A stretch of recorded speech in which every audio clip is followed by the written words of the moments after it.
नीट paper फुटीच्या प्रकरणामध्ये RCC क्लासेसचा संचालक शिवराज मोटेगावकरला अखेर अटक। 11 तासांच्या चौकशीनंतर मोटेगावकरवरती अटकेची कारवाई।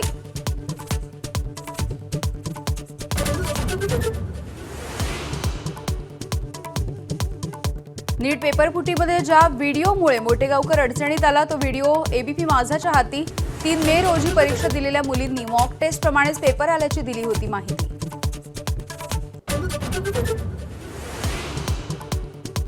संभाजीनगरमध्ये कांदा उत्पादकांसाठी ठाकरेंच्या शिवसेनेने समृद्धी महामार्ग रोखला। रोहित पवार यांच्या नेतृत्वात लासलगावामध्ये आंदोलन। 8 दिवसांमध्ये घोषणा न झाल्यास दिल्लीला जाणारा रस्ता अडवण्याचाही इशारा। विधान परिषदेच्या 17 स्थानिक स्वराज्य संस्थांच्या मतदारसंघामधल्या निवडणुका जाहीर।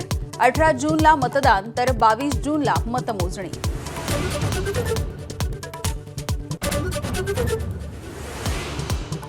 वाशिम बुलढाण्यासह अनेक ठिकाणी 4 दिवसांपासून इंधनाची टंचाई। शेतकऱ्यांच्या डिझेलसाठी रात्रभर ट्रॅक्टर आणि वाहनांच्या रांगा।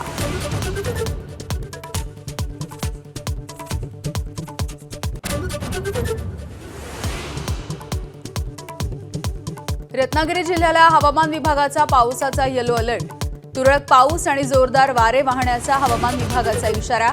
आज आणि उद्या जिल्ह्यामधल्या काही भागात पावसाची शक्यता।